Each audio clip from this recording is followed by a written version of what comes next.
Olá, boa noite, seja bem-vindo ao Informação Semanal deste sábado, 25 de julho. A Câmara Municipal de Paredes realizou esta semana uma sessão solene comemorativa do feriado municipal. Foram muitos os munícipes homenageados. Realmente é um ano atípico, tivemos que nos adaptar de uma forma diferente para fazer esta cerimónia, mas esta cerimónia tinha que ser feita. Eu tenho dito que quem não honra a sua gente não é digna dessa gente. E nós temos que honrar as pessoas que se distinguiram nas mais diversas tarefas e homenageá-las, que é o nosso reconhecimento pelo bem que têm feito ao Concelho. E uma vez mais assim aconteceu, portanto, além de personalidades, como foi o caso do Bispo, do Dom Vitorino, como o caso do ciclista, como foi o caso a título póstumo do Maestro, nós quisemos também pôr aqui a vertente daquelas pessoas que deram muito e ainda se continuam a dar no âmbito do combate à pandemia, que é isso que nos fez mudar toda esta forma de fazer esta homenagem hoje. E portanto aí era inevitável homenagear a Delegada de Saúde, tem sido inexcedível no trabalho de coordenação de todo este esforço no combate à pandemia. Tínhamos que homenagear as operacionais administrativas, as assistentes operacionais das IPSS. São pessoas que têm ficado a dormir às semanas, aos 15 dias, dentro da própria IPSS, para diminuir ao máximo o risco de contágio com os idosos, que é a população de risco, e depois também distinguir a GNR, portanto, pelo trabalho que tem feito na contenção e na vigilância de quem está em confinamento. E, portanto, foi depois os carteiros, homenagear os carteiros. Nós vemos que muitos dos negócios, daí também ter homenageado uma parte de um comércio, uma parte de um restaurante, mas muitos dos comércios não fecharam, porque graças aos carteiros via online continuamos a receber os produtos em nossa casa e, portanto, depois também homenageamos os feirantes, que foi uma classe que nós tivemos que impedir de fazer o seu trabalho no Concelho porque era inevitável, mas logo que pudemos reabrir, o fizemos e, portanto, foi um reconhecimento de todas essas pessoas que tiveram um grande esforço e tiveram que se reinventar para começarmos a reerguer o nosso Concelho. A Guarda Nacional Republicana de Santo Tirso fez esta semana um esclarecimento sobre os animais resgatados no incêndio florestal. A Guarda Nacional Republicana Santo Tirso fez este domingo um esclarecimento sobre o resgate de animais na sequência do incêndio que deflagrou este sábado em Valongo e atingiu a Serra da Agrela em Santo Tirso, tendo afetado diversas instalações com animais que se encontravam num abrigo. No comunicado enviado aos órgãos de comunicação, a Guarda Nacional Republicana informou que na sequência do incêndio que se iniciou dia 18 de julho, numa zona florestal da freguesia de Sobrado, Valongo, foi consumido parte do terreno no qual se encontravam diversas instalações com cães. Enquanto o incêndio deflagrava, ainda durante a tarde, a ação da GNR foi essencial para permitir que tivessem sido resgatados com vida a maior parte dos cães. Lê-se no comunicado que esclarece que, lamentavelmente, a dimensão do fogo e a grande concentração de animais naquele local impediram que tivesse sido possível resgatar todos os animais com vida, tendo sido recuperados alguns sem vida. Os bombeiros que combateram o incêndio conseguindo evitar que o espaço ardesse todo, havendo condições para que os restantes animais permanecessem no local até que se resolvesse a situação. A Infraestruturas de Portugal e as autarquias reuniram esta semana para a assinatura de um protocolo da linha ferroviária do Val de Sousa. A Infraestruturas de Portugal, as autarquias de Paços de Ferreira, Paredes, Lousada e Felgueiras, Câmara de Valongo e a Comunidade Intermunicipal do Tâmega e Sousa reuniram online esta quinta-feira com o objetivo de celebrar o protocolo com a IP para a realização do estudo prévio para a construção da linha ferroviária do Vale do Sousa. A linha ferroviária do Val de Sousa está incluída no Programa Nacional de Investimentos 2030, sendo considerada uma infraestrutura fundamental e estruturante para o desenvolvimento da região. O estudo prévio desta linha ferroviária ficará a cargo das Infraestruturas de Portugal. Nesta reunião, feita por videoconferência, participaram o Vice-Presidente da Infraestruturas de Portugal, Engenheiro Carlos Fernandes, o Presidente da Câmara Municipal de Paços de Ferreira, Humberto Brito, o Presidente da Câmara Municipal de Felgueiras, Nuno Fonseca, e o Presidente da Câmara Municipal de Lousada, Pedro Machado. A delegada de Saúde de Paredes advertiu para a necessidade de não baixar a guarda no que diz respeito ao combate da pandemia. A delegada de Saúde, Maria de Fátima Silva Marques, também coordenadora da Unidade de Saúde Pública de Paredes, advertiu ontem, no âmbito da cerimónia comemorativa do feriado municipal, para a necessidade das pessoas não baixarem a guarda e continuarem a cumprir com as diretrizes emanadas pela Autoridade de Saúde Local e Nacional no combate à crise sanitária. Maria Fátima Silva Marques realçou também o trabalho que foi necessário empreender na fase mais aguda da crise sanitária, enaltecendo ao mesmo tempo o trabalho de toda a equipa que com ela trabalhou e colaborou. Maria Fátima Silva Marques distinguiu-se pelo mérito de atuar na prevenção e na promoção da saúde de toda a comunidade residente na área geográfica do A6 Tâmega 2, Val do Sousa Sul. Esta unidade conta com uma equipa multidisciplinar, fazendo da Unidade de Saúde Pública de Paredes um pilar fundamental do Serviço Nacional de Saúde. O afluente do Rio Ferreira ficou poluído após um dia de terem sido colocados vários peixes. O afluente do Rio Ferreira, um pequeno riacho na freguesia de Raimonda, concelho de Passos de Ferreira, apareceu com uma coloração esbranquiçada um dia depois da junta de freguesia lá ter colocado 12 peixes. O autarca afirmou que o local, que integra um tanque público, em tempos foi um sítio bastante frequentado, continua a ser utilizado por várias pessoas, mas que se encontrava em mau estado, o que suscitou uma requalificação por parte da junta de freguesia. Juscelino Moreira destacou que no âmbito da requalificação realizada na zona foi feita uma limpeza, colocadas pedras e uma pequena barragem, dando uma nova dignidade ao local. Uma boa notícia para quem gosta do rio e das paisagens de Castelo de Paiva. A Ilha dos Amores recebeu recentemente uma ação de limpeza. O município de Castelo de Paiva concretizou recentemente uma ação de limpeza na Ilha dos Amores, também conhecida como Ilha do Castelo, localizada no Rio Douro, num local idílico junto à foz do Rio Paiva, procurando garantir melhores condições a quem neste tempo de verão visita este fantástico e atrativo lugar.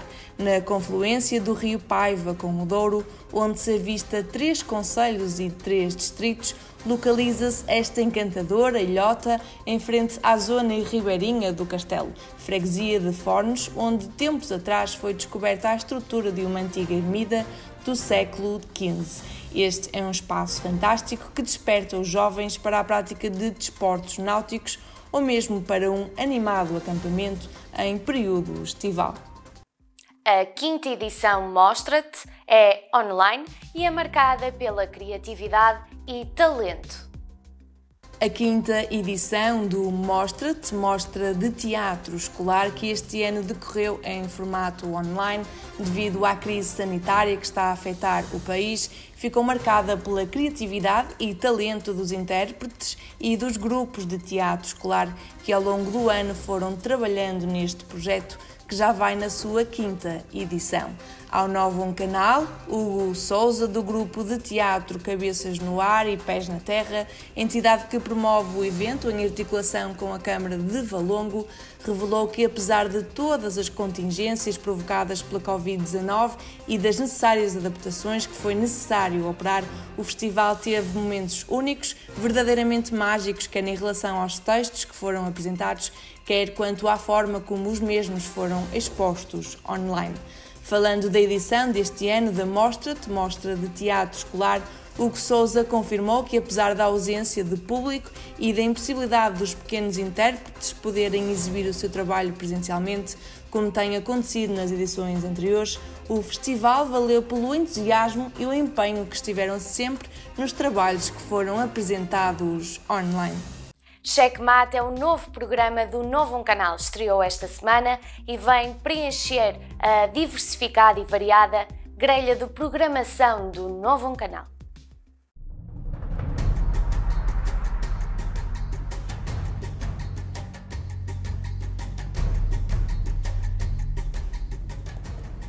Checkmate.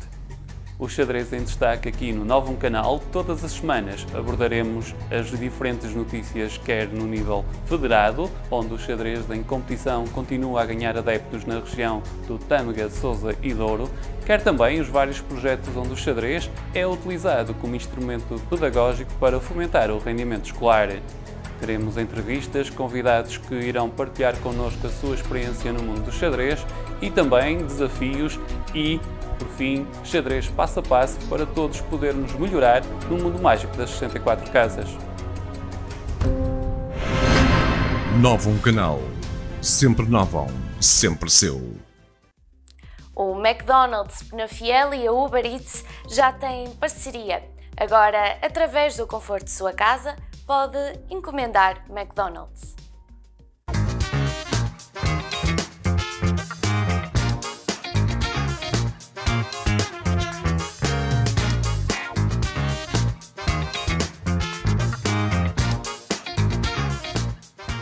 Iniciamos hoje a plataforma da Uber Eats, entregas ao domicílio.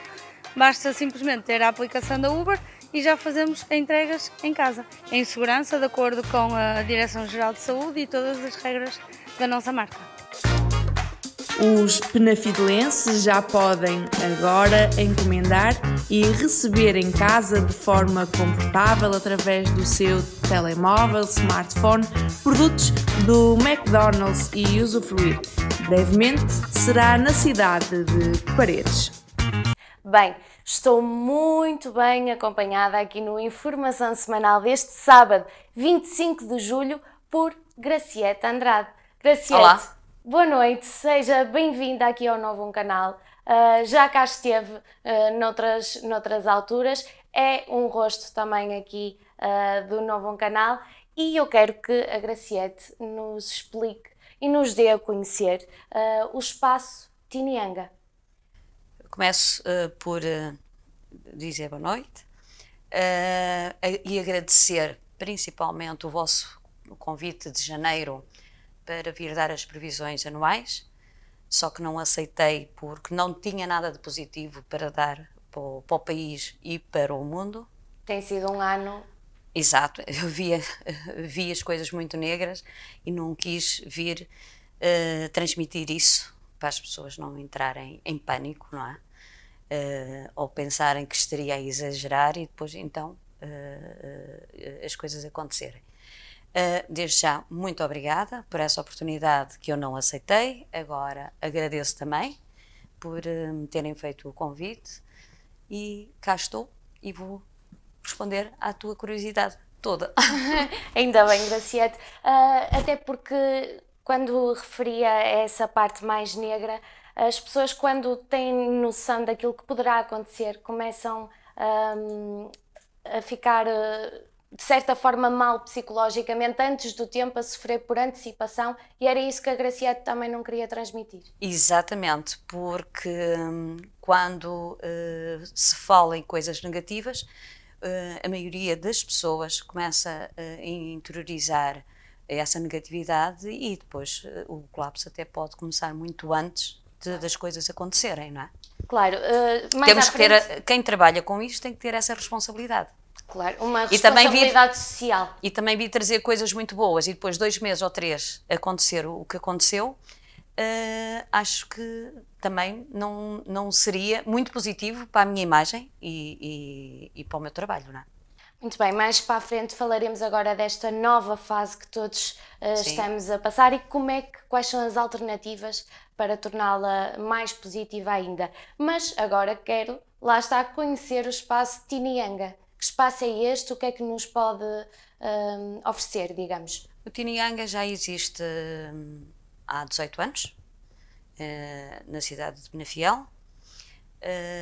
Abrange tudo que seja de medicinas alternativas, desde a homeopatia, naturopatia e todas as terapias também alternativas, o reiki, o angelique, feito por terapeutas, hipnoterapia também, a hipnoterapia e a parte de reiki é pela Julieta, a angélica é pelo lado do Bruno, depois temos também massagens relaxantes, que também é por outra técnica.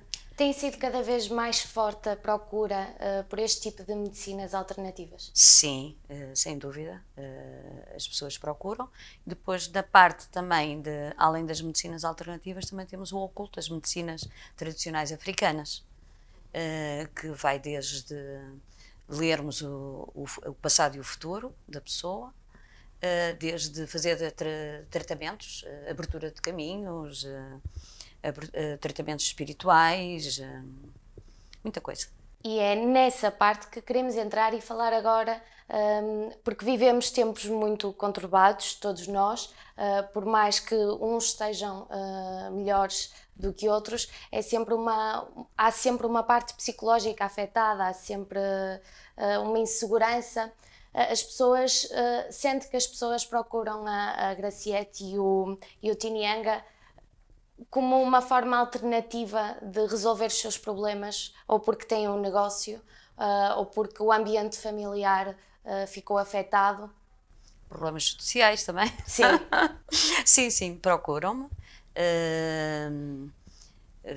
Principalmente para negócios, para trabalho, inclusive também até estudantes, para conseguirem terminar os seus cursos com a ajuda. E para a parte também psicológica, porque muitas vezes há depressões que pode-se andar anos e anos em psiquiatria e não se cura porque são do fogo espiritual. E enquanto não forem tratados espiritualmente, não há depressão que seja curada. E as pessoas, para terem acesso a este tipo de medicinas, basta ir a uma consulta e depois, a partir dessa primeira consulta de análise, tudo se abrirá. Como é que funciona? Vão à consulta, são elucidadas do que se está a passar, depois há alternativas. E como é que podemos... Essas alternativas depois são sempre conversadas com o cliente, com a pessoa que nos procura, transmitimos o que se pode ir por aqui ou por ali e há sempre resolução. Aliás, até há um caso que saiu sem eu ter conhecimento, só tive depois de clientes me terem comunicado, um senhor que estava desesperado, que tinha um grande empreiteiro, estava com um condomínio de luxo para venda há 2 anos, estava parado, isto em 2016, que ele nos procurou, 2016, que não vendia, não conseguia vender nada, e depois de ser ajudado, ele em meio ano vendeu tudo. Portanto, e depois houve um problema que ele não fez, não cumpriu com as obrigações dele para connosco, estivemos em tribunal e ganhamos, isso saiu nas redes sociais. E eu nem sabia que tinha saído, só soube depois, porque houve uma cliente que me mostrou a notícia. Uma forma... Portanto, nós temos a firma em que dou colaboração, que é a Ana Tinianga, tem CAI, tem carteira profissional. Portanto, isso é importantíssimo também para transmitir uma confiança. Exatamente. Estava a dizer, Graciete, o que é que tinha mais? Que tem a carteira profissional e que temos CAI de todas as atividades que existem nessa firma. É uma espécie de certificação. Sim. O CAI é de finanças, não é? Portanto, estamos coletados nas finanças com esse CAI. Eu não, a firma. Eu presto serviços lá.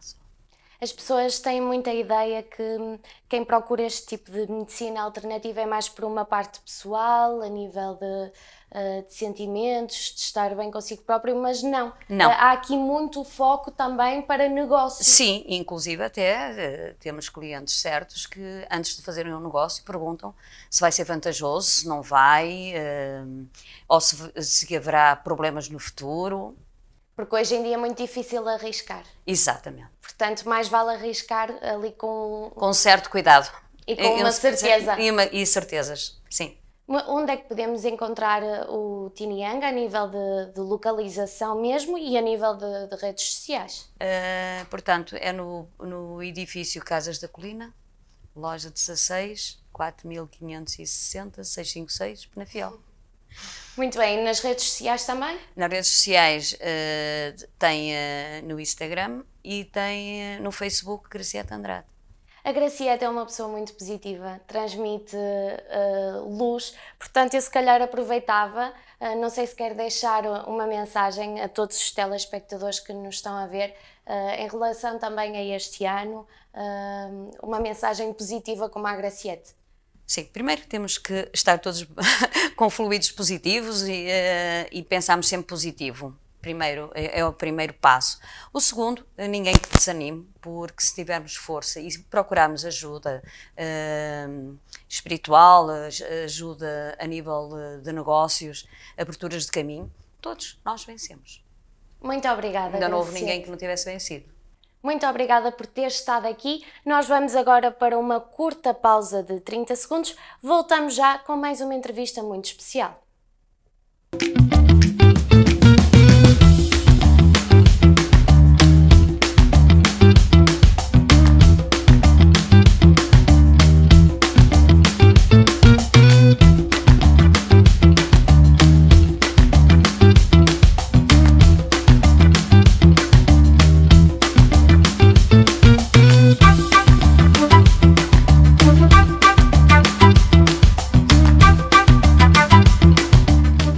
Seja bem-vindo à segunda parte deste Informação Semanal, um programa, como já tinha dito anteriormente, especial este sábado. Estivemos à conversa com o diretor do Novo Canal, Paulo Lopes, para saber quais são as alterações na programação de verão do canal e quais são as expectativas para a nova temporada. Nós vamos ter uma pausa nos programas dos comentadores, a maior parte deles, como o Estado de Direito, o DataVénia, o Web Psicológico, também terminou agora uma fase de entrevistas pelas câmaras sobre o que é que a ação social fez neste tempo de pandemia. Em agosto, infelizmente, não é como os outros anos para nós, porque nós nestas alturas estávamos sempre a cobrir os maiores eventos aqui dos concelhos das cidades, do Magrival, que é um evento que nós marcávamos sempre presença e apostávamos muito forte. Era uma programação muito forte, mas tivemos que nos recriar e vai haver uma programação mais fresca, uma programação de verão. Vamos parar um bocadinho com a política, não é? Vamos dar um bocadinho de descanso a todos os nossos comentadores, no qual eu aproveito para agradecer todo este empenho e dedicação que foi esta primeira fase do ano de transmissão. O Jornal Diário vai continuar, vamos continuar com a informação semanal, de uma forma se calhar diferente, mas vem programas mais de entretenimento puro, música, ar livre e continuar a dar informação diariamente do que é que se passa na região. Há programas que já estão completamente definidos, vamos continuar e manter, se calhar com um formato mais dinâmico, diferente, com mais imagem nos programas dos comentadores. Vamos dar ali um toque, como damos sempre, refrescar ali um bocadinho o conteúdo, mas sempre com a mesma missão, né, de todos os programas. Nesse nível vai ser muito mais responsabilidade, porque vamos começar também a entrar numa época dos partidos começarem a definirem as suas listas para as autárquicas, as suas estratégias. Portanto, vamos também acompanhar essa parte de perto de uma forma clara e com todos. Como tem sido até aqui, vai ser dar voz e cada vez mais a todos os partidos e tudo que faça parte da democracia, para que o nosso espectador tenha uma informação credível e de primeira mão. Portanto, serem os intervenientes a dar sempre as notícias aos nossos espectadores, e por isso é uma aposta do Novo Canal, é essa mesmo, é convidar todos para que todos possam ouvir. A Cultura vai haver aí um programa muito especial. Eu acho que esse programa vai ser muito bom. Vai ir para o ar na segunda quinzena de setembro. Vai ser um programa uma aposta forte do Novo Canal. O Web Psicológico vai continuar também mais dinâmico, uma imagem mais forte, com a doutora Marina à frente, esse que é uma aposta ganha. A Sandra Sá vai-nos continuar a trazer o Avian Rose Gold e também um pouco mais de conteúdo de outras formas, se calhar. O No Norte também está aí a chegar outra vez para uma segunda fase, um programa dedicado à música. O Pedro Moreira continua com o desporto Teremos também um programa dedicado mais até da opinião e de aconselhamento de direito. Está aí um programa, ainda não está finalizada toda a ideia, mas é um programa que já está aqui em mente. E quem sabe uma surpresa maior, uma série ou algo que foi feito aqui na região e que nós possamos transmitir diariamente também. E para terminar esta informação semanal, que hoje é especial de certa forma, tenho na minha companhia Pedro Marques Pimenta. Pedro, para mais um comentário sobre vários temas que nos trazes aqui hoje, como sempre. Olá Fátima, é verdade, mais uma vez cá estamos nós para falar de alguns dos assuntos também que marcaram a nossa semana e antes de mais aproveitar para agradecer sempre a minha vinda cá, porque é sempre um gosto estar aqui convosco e portanto espero que a vossa semana também tenha sido bastante profícua. E trabalhosa. Acredito. Pedro, o primeiro tema que nos traz e que queres comentar é sobre o Conselho Europeu e os 15 milhões, digamos. Exatamente, 15,3 mil milhões de euros que vêm para Portugal. Antes de falarmos então do dinheiro, que é extremamente importante falarmos dele e acima de tudo falarmos daquilo que vai ser a sua aplicação. É muito importante a forma como o vamos gastar. Durante muitos anos nós olhamos para os fundos da União Europeia, sobretudo com a colocação do chamado betão, e eu acho que muito mais importante do que criar infraestruturas neste momento, é muito mais interessante apostarmos no nosso desenvolvimento tecnológico, no desenvolvimento do país e da massa cinzenta. Além do dinheiro, importa também falar aqui de uma questão que nos foi marcando a atualidade, sobretudo enquanto decorreu o Conselho Europeu, que tem a ver aqui com a posição dos chamados países frugais, aqui com uma posição muito vincada e muito dura do primeiro-ministro holandês, Mark Rutte, que teve uma posição de, até lhe chamaram o senhor não. Eu tenho que condenar esta posição, e isto porquê? Eu pensei que depois do Brexit, e depois do que aconteceu também com o David Cameron, em que olhou muito para a sua política nacional, esqueceu-se da solidariedade com os países da União Europeia, vimos o resultado. E Mark Rutte está a seguir o mesmo caminho. Isto porquê? Porque Mark Rutte neste momento está preocupado em agradar aos seus parceiros, sobretudo aos seus parceiros de direita internos. Portanto, esquece aqui estas questões todas. A logística que é a União Europeia. A logística que é, naturalmente. Mas isto é importante sermos solidários, sermos coesos. E o que fica aqui depois desta longa duração desta reunião é que, de facto, isso não está a acontecer com a União Europeia e com os países que estão lá representados. E eu vejo isso com alguma preocupação, naturalmente. E vejo também com alguma preocupação, sobretudo, porquê? Porque eles conseguiram, no fundo, também vingar aqui as suas posições. Baixaram as suas contribuições, viram também aqui algum controlo sobre aquilo que vai ser os nossos investimentos. Eu vou dar outro exemplo. O Porto de Roterdão é um porto magnífico em termos de exportações, é um polo fulcral aqui na União Europeia e para o mundo. E imaginemos que Portugal tem também uma estratégia nesse sentido. Vamos ver aqui Mark Rutte e a Holanda a não quererem que Portugal seja aqui uma força ou até alguém que vai complementar. Ser uma alternativa também muito forte a esse Porto de Roterdão. Ou seja, vemos aqui esses países a terem uma mão que podem ser pesada e que pode nos, no fundo, maniatar para alguma estratégia. E eu não queria isso naturalmente, queria que de facto Portugal seguisse a sua estratégia, seguisse o seu rumo, sem ter que estar perante a decisão desses países ditos frugais. E depois, é preciso também ver o seguinte, nomeadamente a Holanda é um dos maiores beneficiados por estar no mercado comum e através da adesão à União Europeia. Basta ver a sua política fiscal. Aliás, os nossos multinacionais, nas offshores holandesas, deixam lá muito dinheiro, supostamente até muito mais do que estes 15,3 mil milhões de euros que aí vem. Portanto, eu fiquei mesmo descontente com essa posição, lamento-a, como é evidente, e fico agradado com o dinheiro que aí vem, fazendo esta ressalva que, de facto, agora é preciso saber aplicar estes fundos, porque ainda ontem saía um estudo da Coimbra Business School que nos mostrava que, efetivamente, nem sempre ao longo dos anos soubemos aplicar os fundos e o dinheiro que nos chegava. Pronto. E acho que é importante também ficar aqui esta ideia, muito mais que as infraestruturas e o botão, temos também que pensar no nosso desenvolvimento tecnológico e no desenvolvimento sobretudo de massa cinzenta e de massa humana e, portanto, olhar para as gerações futuras, até porque isto é um plano alargado e, portanto, é importante ver o que aí vem e pensar a longo prazo com medidas que podem efetivamente depois fazer a diferença. O que é que achas? António Costa, o Primeiro-Ministro, sempre se mostrou muito firme naquilo que diz respeito à União Europeia desde o início desta pandemia.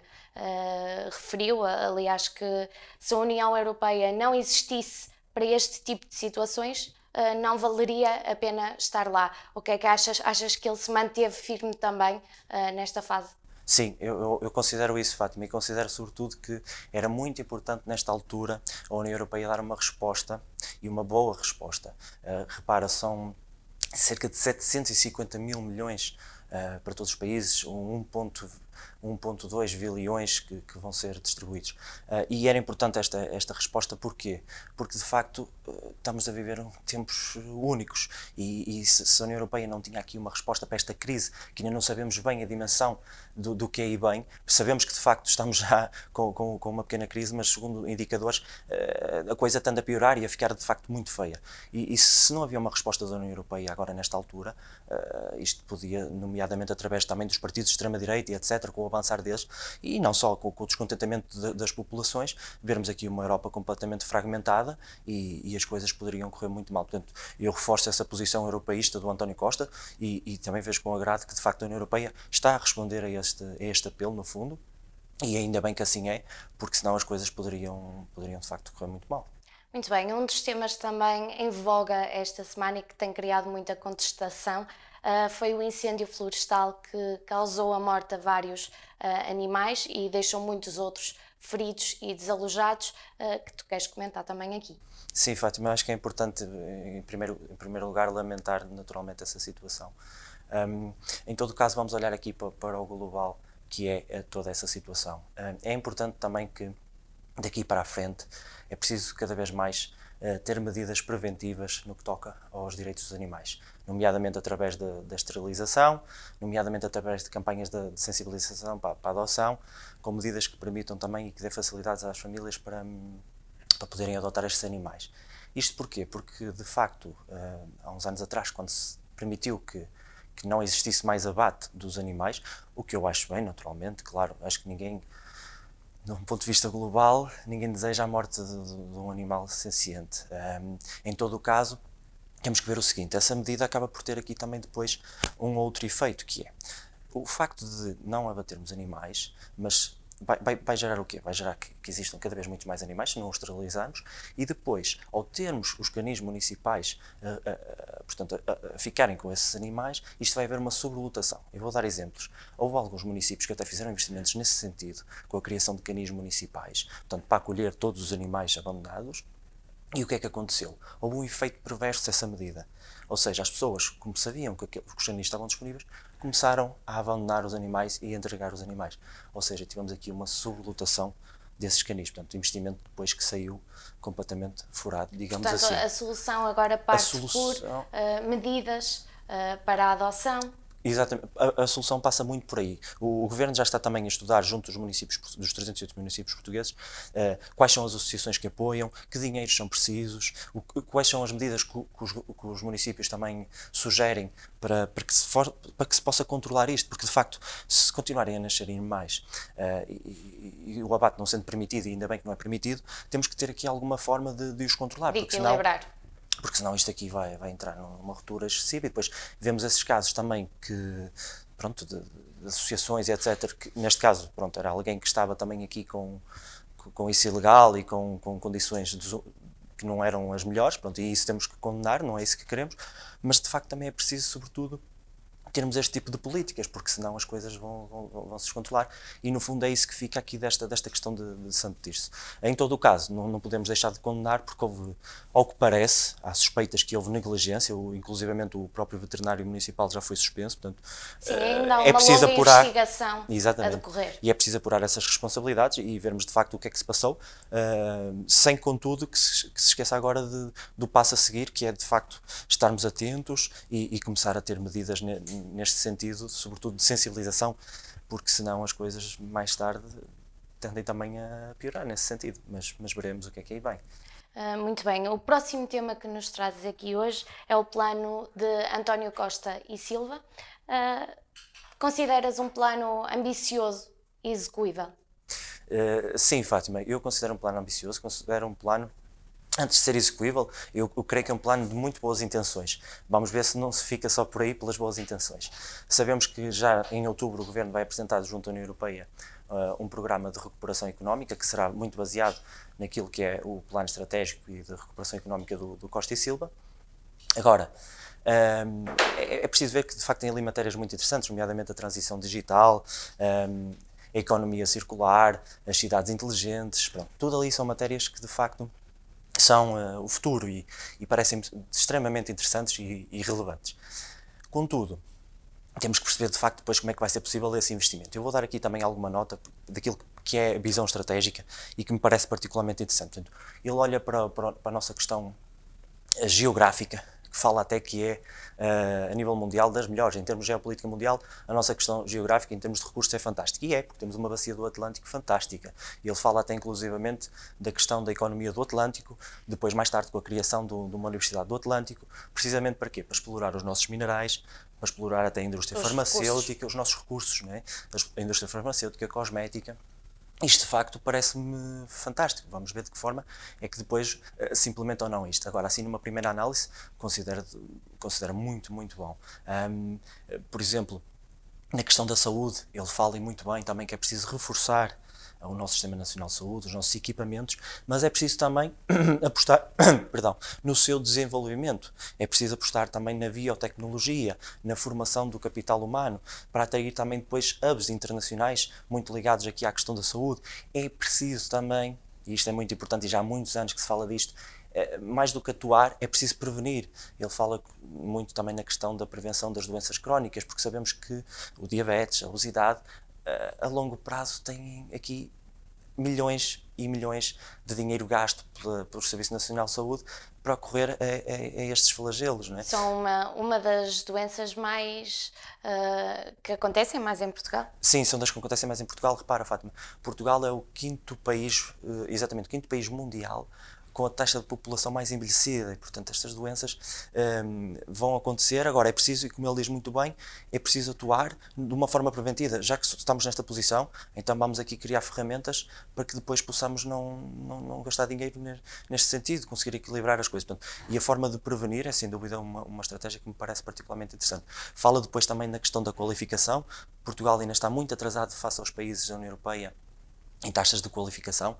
É preciso apostar também no ensino superior, no desenvolvimento científico, mais uma vez, que me parece salutar, porque de facto Portugal está atrasado nesse sentido, e mesmo na criação de formação para a população adulta, até por causa da alteração do mercado de trabalho, é muito importante termos essas sinergias criadas nestes vetores, para que de facto depois possamos estar aqui num patamar superior e desenvolver-nos cada vez mais. Achas que Portugal será capaz de executar este plano? Eu quero acreditar que sim, Fátima. Como disse no início, é um plano de boas intenções. Eu, sinceramente, confesso, gostei do que li. Ainda não li na totalidade, são cerca de 130 páginas, mas já li assim um grosso, passei assim um sumário daquilo que está lá escrito. Acho que, no fundo, também há aqui uma questão que é, de facto, as ideias são boas, agora vamos perceber exatamente qual é, para que lados é que vamos caminhar, porque daquilo que eu li, parece-me... Passando para a prática, as coisas tornam-se Parece-me que diferentes. em termos de investimento, estamos a falar ali de muitos milhões, e agora é preciso também perceber qual é o caminho e o passo a dar, quais são, de facto, já as primeiras questões que devemos avançar. Porquê? Porque aquilo também é um plano alargado, é um plano a 10 anos, e, portanto, há aqui, se calhar, matérias que são já cruciais e que devemos, no fundo, tentar começar por aí e depois mais tarde pelas restantes. Agora, isto é só um plano, está em discussão pública, isto também é importante que aqui fique, até dia 21 de agosto as pessoas podem dar contributos porque ele está em consulta pública, portanto não é um plano fechado, contudo eu considero que está um plano muito interessante e até já vi algumas figuras também de outros partidos, até do centro-direita, a elogiar este plano, portanto acho que é abrangente e que está muito bem conseguido. Pedro, o tempo está a encurtar-se, mas trazes-nos sempre desporto e Há muitos acontecimentos neste momento, Verdade. Desde o campeonato do Futebol Clube do Porto, desde a vinda de Jorge Jesus e também a Fórmula 1 que volta a Portugal, a Portimão em outubro, como já tínhamos falado aqui no Informação Semanal. Muito bem, então eu começo por esse, porque de facto ainda há 2 semanas falávamos aqui do regresso à Fórmula 1 a Portugal, onde inclusivamente falava do Jornal Económico, de um artigo do meu professor Paulo Reis Mourão. É com agrado que eu vejo, eu sou um fã de Fórmula 1, até tenciono lá ir, sinceramente, confesso, mas isto para dizer que também é pelo retorno económico que traz a Portugal. E também porque acho que é uma modalidade fantástica e depois, como também falamos aqui, vai trazer os maiores players internacionais a Portugal, vai dar uma visibilidade enorme ao Algarve e a todo o país e, portanto, ainda bem que a Fórmula 1 está de regresso ao fim de 24 anos. E uma forma também de desmistificar aquilo que se diz de Portugal é só futebol. Sim, a nível de desporto. Sim, exatamente, até porque não é só futebol. Olha, temos o nosso Miguel Oliveira nas motas, que neste momento está numa posição fantástica, para o ano também vai subir a piloto de fábrica. Temos grandes campeões em tudo, no judo, em todas as modalidades, sim. No hóquei patins, até porque eu sou da terra do hóquei patins, onde o valongo é fortíssimo. Temos muitos campeões em todas as modalidades, isso é de ressalvar, e Portugal não é só futebol, claro que não. Achas que a vinda de Jorge Jesus foi uma tática para abafar aqui o campeonato do Futebol Clube do Porto? Essa é uma boa pergunta. Eu acho que sobretudo foi uma boa tática do Luís Filipe Vieira para conseguir ser reeleito nas próximas eleições. E acho que a comunicação social também exagera muito aqui na figura que faz e no tempo de antena que dá ao Jorge Jesus. E eu quero ressalvar o seguinte, eu sou um fã do Jorge Jesus. Quem me conhece sabe isso. Eu só lamento é que ele seja treinador do rival do meu clube, porque eu até gostava que ele viesse um dia para o Futebol Clube Porto. Sempre assumi isto. Já se falou disso, ele é amigo de Pinta Costa. Não, eu aprecio o Jorge Jesus. Sei que em formas de estar nem sempre é a pessoa mais correta, mas acima de tudo é genuíno. E depois, eu gosto muito da forma como as equipas dele jogam, acho que é um treinador muito aguerrido e pronto, e aprecio particularmente o futebol do JJ, portanto é por isso que eu também sou um particular fã dele. É bom para o campeonato português, temos aqui um grande treinador de volta.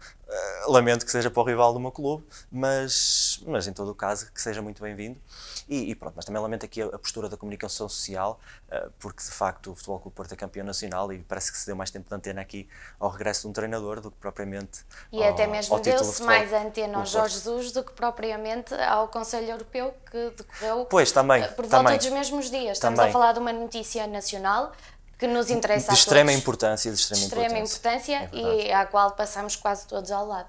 É verdade, Fátima, isso também é de condenar, mas pronto, muitas das vezes a comunicação social, não toda, felizmente, olha só à questão das audiências e se calhar, infelizmente, o futebol acaba por ter mais audiências do que depois as questões políticas, o que é mau, não é? Porque, de facto, estamos a falar aqui de algo que tem muita importância para o país e para o seu futuro, mas pronto, foi o que de facto aconteceu. E agora, fazer só aqui uma pequena nota para o título do Futebol Clube Porto, que me deixa particularmente satisfeito. Acho que houve aqui muito mérito do nosso treinador, do Sérgio Conceição. Ele, acima de tudo, acreditou sempre, e os adeptos, e também do Pinto da Costa, naturalmente. E, portanto, é com agrado que vejo mais um título. Que depois da sua eleição terminou em grande. É verdade. E agora falta a final da taça, para ver se o Porto consegue então a dobradinha. Vamos ver. Em jeito de término, agora deixas-nos sempre uma sugestão. E eu quero saber qual é a de hoje. Muito bem. A de hoje é o Guia Viver Portugal. É um suplemento que tem saído com o Jornal Expresso. É um suplemento das regiões territoriais aqui de Portugal. O de hoje é sobre os Açores e a Madeira. É extremamente interessante, sobretudo agora que vamos entrar numa fase de férias. E, portanto, aquilo tem vários conselhos, nomeadamente no que toca a hotéis, a sítios para a prática de gastronomia, sítios para a prática de desporto, de passeio, de lazer, e, portanto, eu deixo aqui essa recomendação, porque quem está a pensar em ir de férias ou quem ainda nem sequer sabe para onde vai passar as suas férias, acho que é um bom guia e é uma boa oportunidade para, se calhar, tirar ali algumas dúvidas e poder escolher um bom sítio para viajar. E este ano é importante que as pessoas fiquem cá e ajudem a economia nacional. Precisamente. Muito obrigada, Pedro, por mais uma informação semanal, este de sábado 25 de julho. Quanto a mim, resta-me desejar-lhe um bom fim de semana.